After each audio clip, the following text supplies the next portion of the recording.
ಇಲ್ಲಿನವರೆಗೂ ಕೂಡ ನಮಗೆ ಏನಾಗಿತ್ತು ಅಂದರೆ ಇದು ಈಗಿನ ಪರಿಸ್ಥಿತಿ ಇದಲ್ಲ. 25 ವರ್ಷಗಳ ಕಾಲದಿಂದ ಇರತಕ್ಕಂತಹ ಒಂದು ಕ್ಲಿಷ್ಟಕರವಾಗಿರ್ತಕ್ಕಂಥದ್ದು ಹಾದಿ. ಈಗ ಮೊನ್ನೆ ತಾನೇ ಅವರು ಕೊಟ್ಟಿರ್ತಕ್ಕಂಥದ್ದು ಈಗ ನಮ್ಮ ಕೈ ಸೇರಿಸಿರ್ಬೋದು ಏನು ಕಂಪ್ನಿಗಳನ್ನು. ಆದರೆ ಇದರಿಂದ 25 ವರ್ಷದ ನಿರಂತರ ಶ್ರಮ, 25 ವರ್ಷದಿಂದ ನಡೆದು ಬಂದ ಹಾದಿಗಳ ದಾಖಲಾತಿಗಳು, ಹೇಗಾಗಿ ಏನಾಯಿತು, ಯಾವಾಗ ಏನಾಯಿತು, ಇಲ್ಲಿನವರೆಗೂ ಕೂಡ ನಾವು ಪ್ರತಿ ವರ್ಷವೂ 25ನೇ ವರ್ಷದಲ್ಲೇ ಪ್ರಾರಂಭ ಆಗಬೇಕಾಗಿತ್ತು ನಮ್ಮ ಪ್ರಾಜೆಕ್ಟು.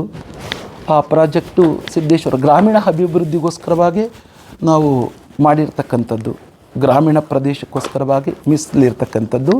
ಅದನ್ನು ಅವರು ವಿಷಯಗಳನ್ನು ಮಂಡಿಸ್ತಾರೆ.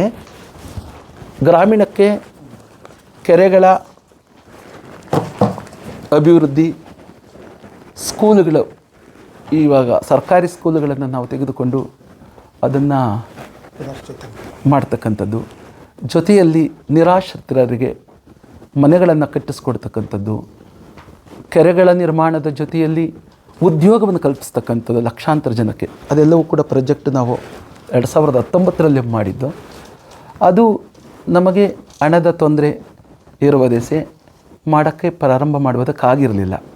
ಈಗ ಅದಕ್ಕೆ ಒಂದು ಭಗವಂತನ ಸಾಕ್ಷಾತ್ಕಾರ ದ್ವೀಪ ಮತ್ತು ದಾನ ಮಾಡಿರ್ತಕ್ಕಂತಹ ಅವರ ಆಶೀರ್ವಾದ ಪ್ರಾರಂಭಿಸುವುದಕ್ಕೆ ಈಗ ಅವಕಾಶ ಸಿಕ್ಕಿರುವ ದೆಸೆ ಅದು ಪ್ರಾರಂಭಿಸುವುದಕ್ಕೆ ಈಗ ನಾವು ಪ್ರಯತ್ನ ಮಾಡಿದ್ದೀವಿ. ಹಣದ ಮೂಲ ಹೇಗೆ ಅಷ್ಟೆಲ್ಲ ಪ್ರಾಜೆಕ್ಟ್ ಮಾಡಲಿಕ್ಕೆ?